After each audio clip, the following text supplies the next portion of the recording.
Assalamu алейкум урматтуу көрүүчүлөр жана биздин мекендештер, амансыздарбы? Кайрадан эл билсин долбоору сиздер менен. Бүгүнкү сүйлөшө турган маселебизде обложкадан байкаган болсоңуздар керек, албетте Кыргызстанда видеолору аябай элдин арасында талкуу болуп жаткан MC Coin жөнүндө сүйлөшөбүз. Атын туура айттымбы? Эгерде туура эмес айткан болсом комментарийге түздөп жазып кетиңиздер.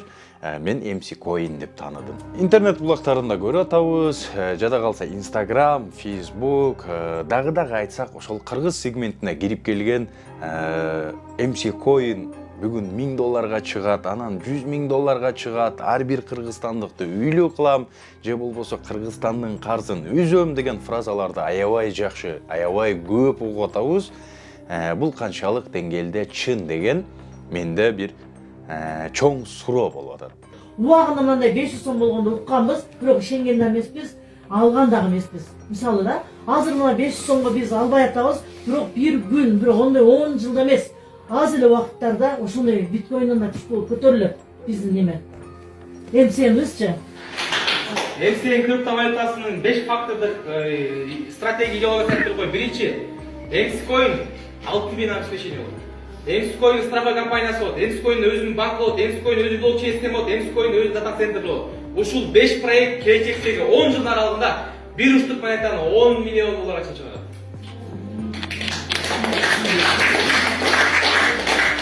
Дагы айтып коеюн, ушул кыргыз адамдар, кыргыз криптогандар бай болсун. Ар бирибиз бай болойлу.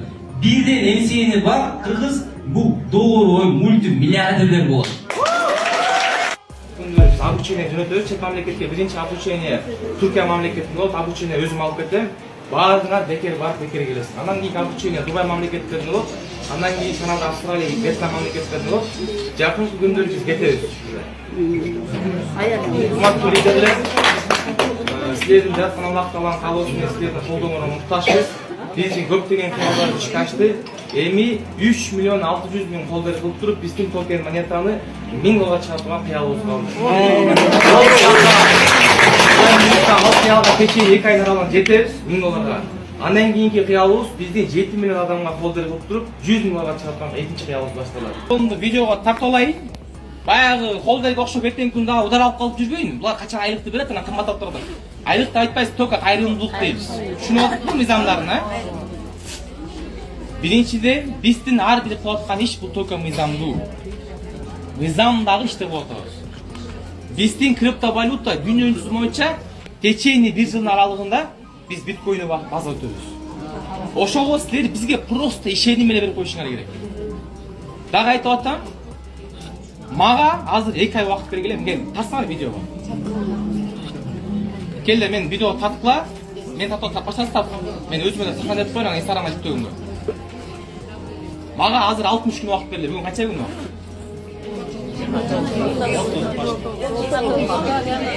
Силер менен келишим түзүп алайын. Кандай дейсиздер?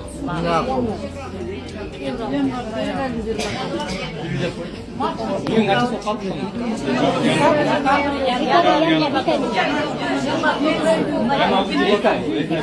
29. Баарына тарткыла. Биринчи мартта коелу какрат. Биринчи мартта эле болчу, 1 март.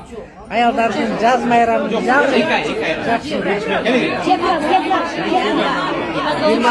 Январь болот.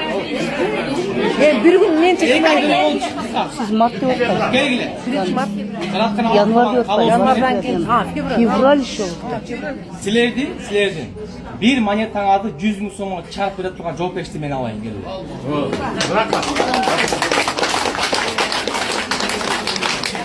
Кечени 2 айдын аралыгында мен катоолга силердин бир монетаңарды 100,000 сомго чыгарып берем. Мен сөз берип атам, Алланын каалоосу менен. Бүт жоопкерчиликке даярмын. Силер кааладыңарбы? Хорошо. Эми силердин жоопкерчилигиңер бар.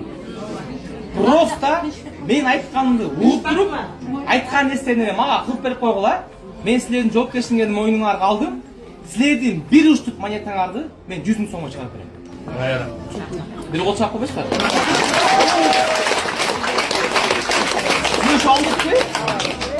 Сүйлөшүп алдыкпы? Ооба. Хорошо. Эми чечип алалы баа боюнча азыр биринчи кнопканы басты базам, бүгүн токен $2 чыгат. Мында эртеңден баштап сат деп атпайсыңбы токенди?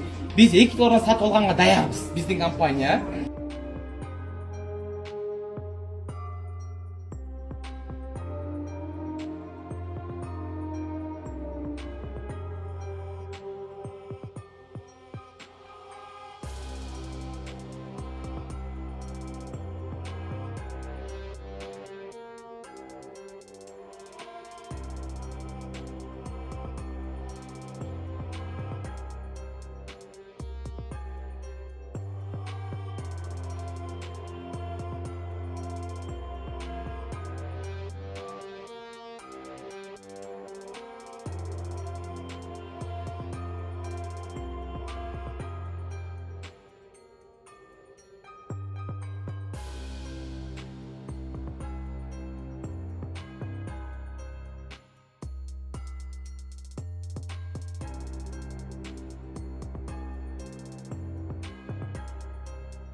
Мына урматтуу көрүүчүлөр, интернеттеги тарап жаткан видеолордон кыскача үзүндү берүүгө аракет кылдык сиздерге.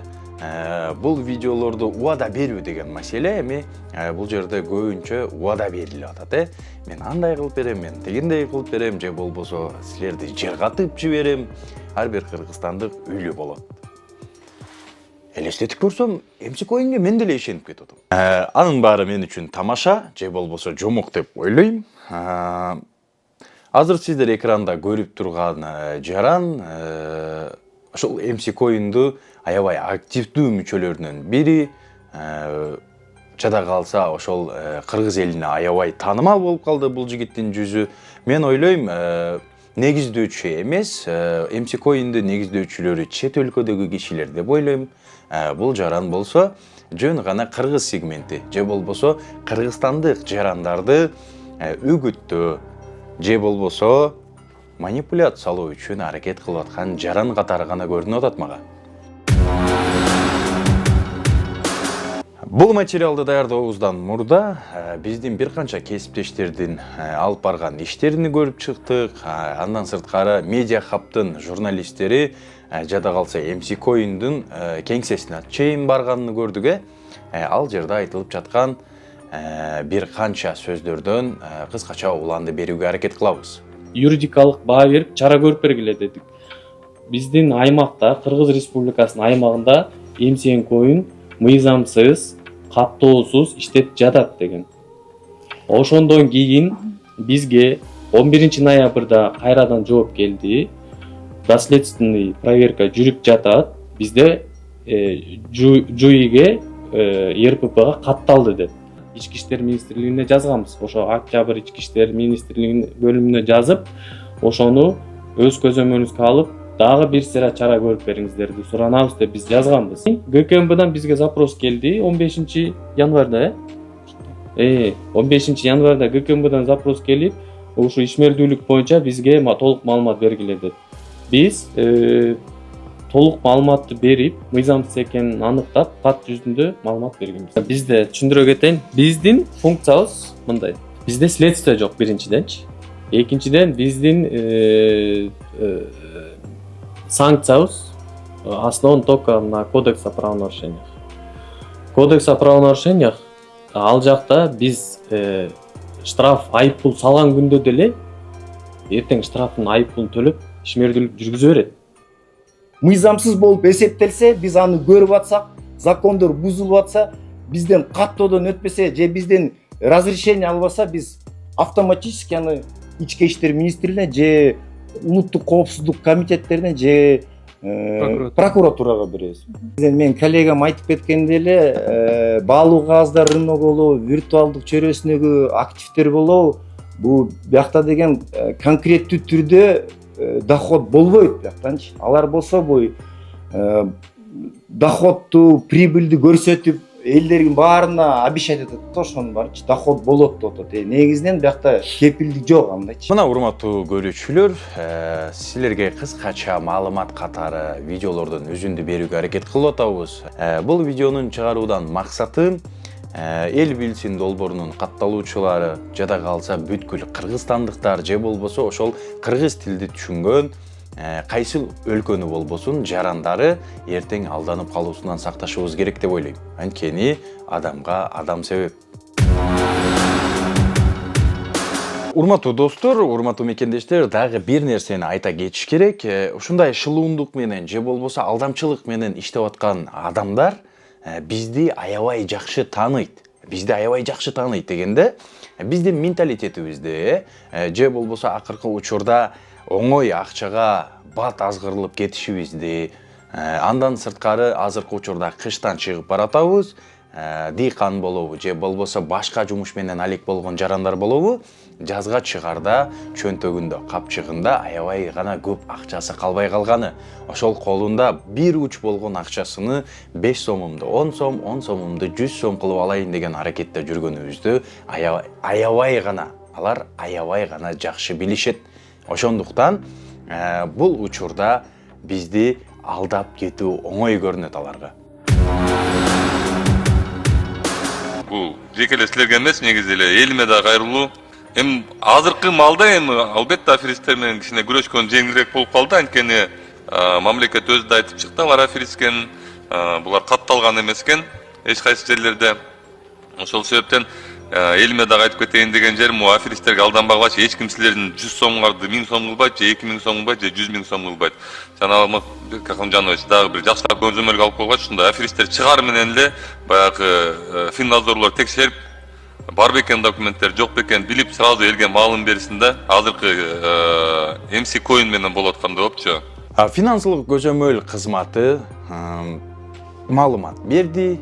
Бизде эч кандай каттоодо жок деди. Анан Кипр деген өлкөлөрдү угуп атабыз, чет өлкөдө Кипрда каттоодон өткөн бул деп айтылып атат.